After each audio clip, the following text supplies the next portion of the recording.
Butterfly, Riverside Cemetery Beauties. This is our weekly check-in.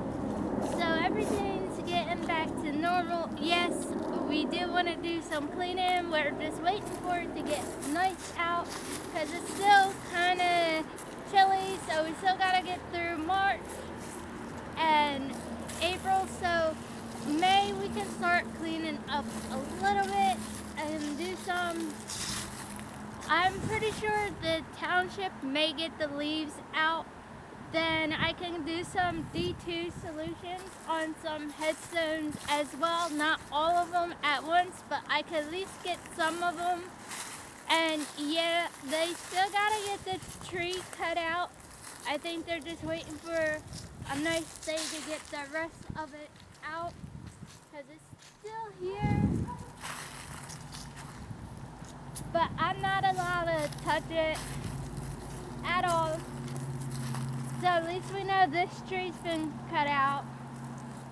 This tree just needs to be out as well. Be taken down.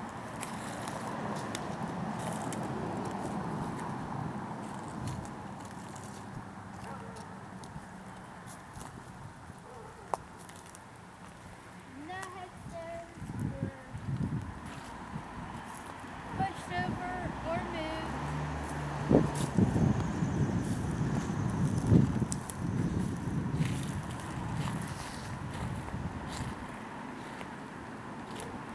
So yes, we got that going. So I'm pretty sure they'll get back out here due time.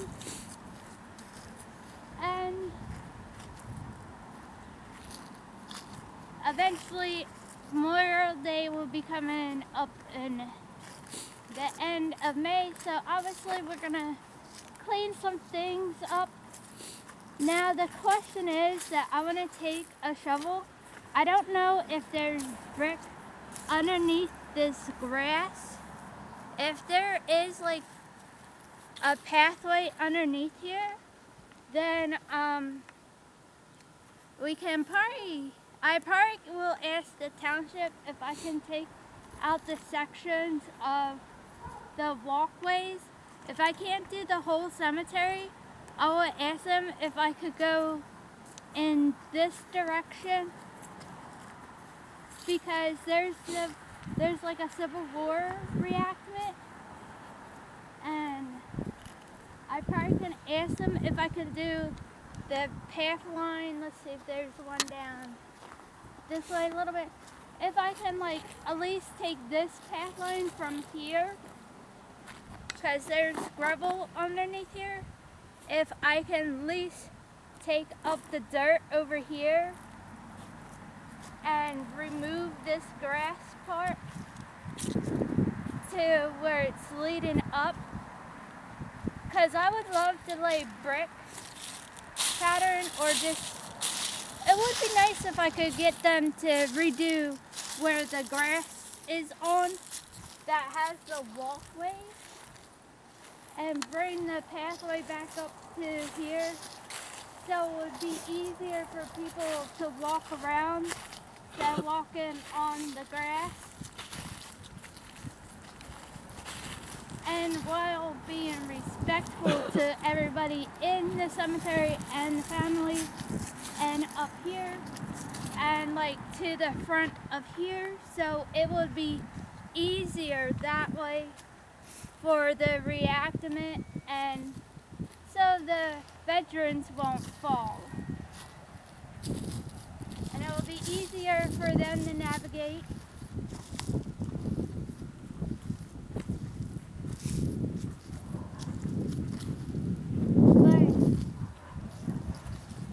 The cemetery is like amazing. I cannot believe it looks like this after like 7 years of helping, taking care of it, and I'm very grateful that the township and the mayors and everybody in the town and everybody that helped me along the way with the cemetery, I greatly appreciate it from the bottom of my heart.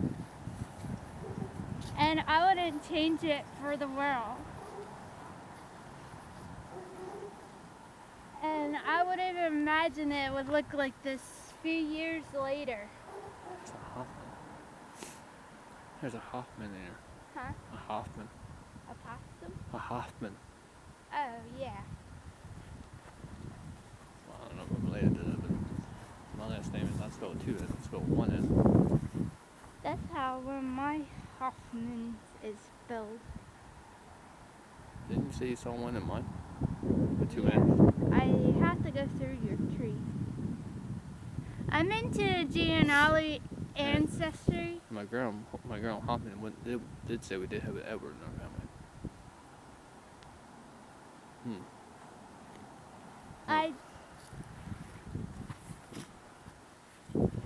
do ancestry, and that's how I found out that I have great ancestors or great grandparents in here. And that's how I started taking care of the cemetery. I couldn't leave the cemetery looking the way it did because there were families that were visiting out here before I started taking care of the cemetery. And I'm just glad that and honored that I could take care of it and help them out as much as possible. These headstones are sinking. Yep. One right there.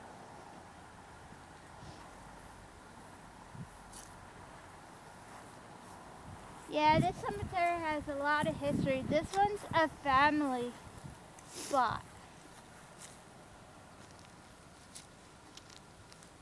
Yeah, once I get the D2 solution back out here, I can clean up some of the headstones and polish them up. William Mayer's over there. There are Freemasons. And I'm taking you guys all over the place. That's one long last name as well.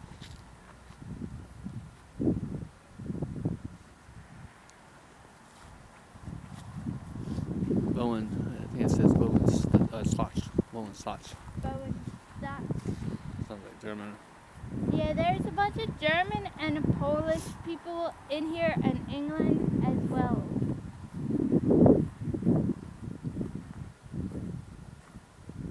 Maybe we can get some of these branches right here. I gotta get a saw.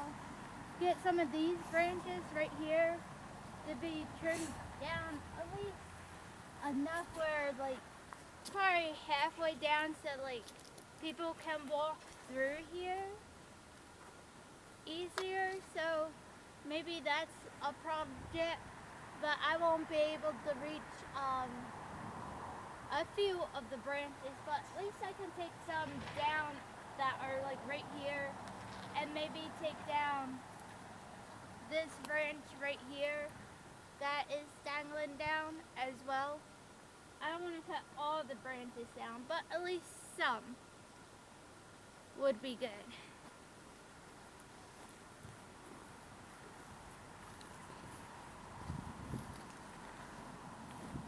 So we're starting to see some yuccas coming up.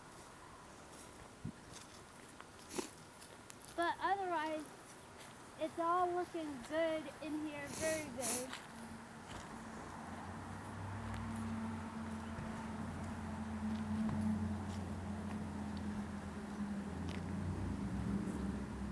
I'm just looking around thinking what can I do?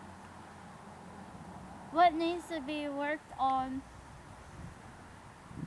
If I had a rake, I'd be out here raking right now.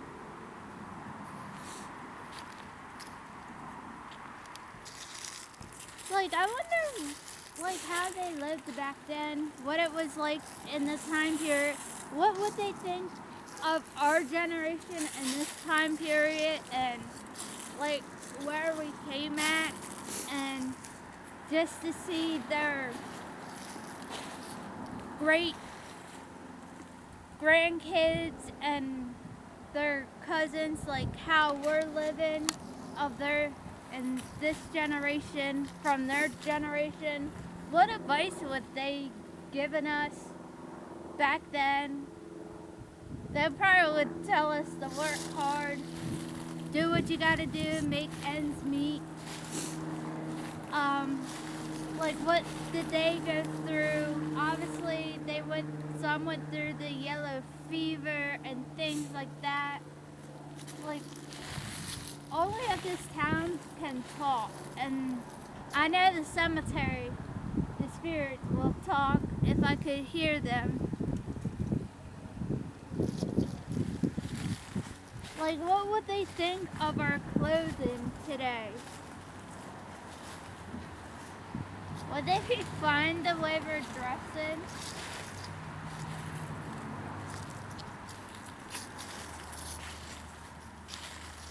And like, as the time goes on and we pass on, so like, since I'm like 30, gonna be 37, and eventually when I pass on and stuff like that, and if you think about it, if I pass on and be like 50 years later or something, 60 years later, what would the generations will be after, and my generation